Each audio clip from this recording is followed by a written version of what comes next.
lazima uiname. Kuinama hivyo, kumbe nayo nilikuwa ile kunyesha sikuwa ilikuwa inatoka. Akaniuliza aje, kwani uko na shida gani? Mimi nikamueleza, akaniambia haya, mimi siingii huko. Nitaingia njia nyingine ya nyuma. Hapo ilikuwa kinanda. Mtu anajaribu kuingia, anatumia njia ya inaendeshanga masi sasa. Hiyo ndio anataka. Nakwambia hata watu wasiwahi tamani kufanya hiyo kitu. Kama kuna kitu chungu ni hiyo. Ilikuwaje? Mtu mwenyewe alikuwa amebeba kitu. Yenye nilikuwa nimezoea ya mzee ni kama ilikuwa mara 2. Ilikuwa mara 2. Anajaribu kuingia inakataa. Anaingia tena inakataa. Kaniambia mama wewe uko na shida gani? Pesa zangu hutakula bure. Tukangangana. Sasa ile hali ya kungangana anajaribu kupaka mafuta inakataa. Ikabidi alilazimisha. Akaingia pap. Unajua ilifanya kubust. Sasa ikaongeza shida juu nyingine.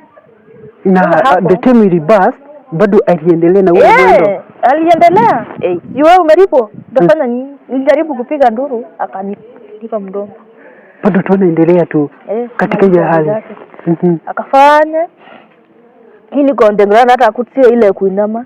Ikabidi ninalala chini. Sasa maumivu imekuwa mingi. Akamaliza haja zake. Mimi hata si kujua ati akimaliza. Nikabaki kwa floor. Sasa yeye ametoka. Aliweta kama ameniwekelea pesa kwa mgongo. Niliachiwa 1500. 5,000 of which watu walipangi pesa kama hizo. Kaniwata hapo pesa sasa amekuwekelea kwa mgongo. Pesa iko hapo. Hapa kwa mgongo hivi ameweka hapo. In case mtu akiingia aone huyo ni mtu amemaliza shughuli zake na ameweka wapi? Hapo. Kakaa hapo. Sasa wenye wanaoshanga juu ilikuwa usiku. Unajua ukimaliza masaa yako lazima utoke watengeneze nyumba ndio wengine akuje. Wakakuja wakakuta yenyewe niko hapa chini. Wakaangalia hakuna mtu. Nimemalizana niko hivyo. Amewacha mattress zake hapo amemaliza kazi. Nikapeleka hospitali. Wakachukua zile pesa wakanipeleka hospitali.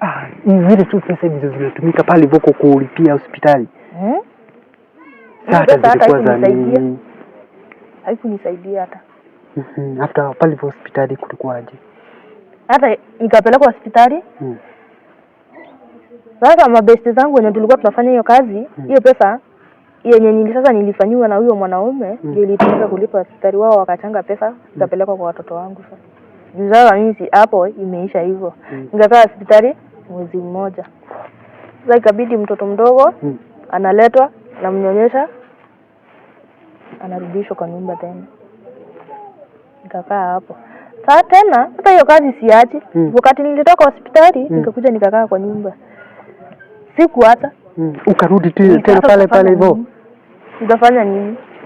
Sasa mimi nilikuwa natumiwa mbele na nyuma. Sasa the time ulirudi ilikuwa aje? Na sasa tena ukaanzia tena ile tu kutumia nyuma. Kwa nini tena ukaanzia kutumiwa nyuma tena? Why? Kwa nini? Okay. Wakati nilitoka hosi, nilikaa kwa nyumba, sikukaa sana. Sasa majukumu lazima. Watoto wanataka kula, wewe unataka kula, uko na nikasema hapana, acha niende nijaribu tena. Sasa ukarudi ukajaribu. Nikarudi tena. Sasa hiyo wakati nilikuwa natumia dawa za maumivu kama ni hii damu inatoka, nikienda na meza kama nafaa kumeza dawa 2 na meza times 2 yenye nafaa kumeza. Kama ni 2 na meza 4. Unaona kimeza 4, sasa mimi nilikuwa naona inanipea iko afadhali juu inastopisha, inasimamisha hiyo kitu, hiyo damu inaanza kutoka. Hao wasichana wakaniambia kuna dawa nyingine unajidunga. Hakuna maumivu utasikia. Wakaniambia kama wangejua hapo mbele wangeniambia hiyo dawa. Sasa kuna dawa unajidunga. Hata ukienda kuiba pari unajidunga kama ni umefahamiwa na mob, wakikugonga kama ni fimbo una nini? Unafura tu, watu wanaona huyu anaumia. Na kuna uchungu unasikia. Sasa wakanidunga hiyo dawa. Sasa ndio nilikuwa natumia. Mimi naenda Sasa utafanya nini? Na ni maisha. Naenda. Kwanza nakumbuka nilienda nikapatana na wanaume wengine wawili. Wengine wananiuliza, wewe unajua dog style? Sasa dog style ni nini? Na mimi sijasoma na sijua. Kawaambia hebu na sasa hizo ni wanaume kwa nyumba moja. Unakanyanga kitanda, mguu mwingine iko chini. Mmoja ako mbele, mwingine ako chini. At the same time. At the same time.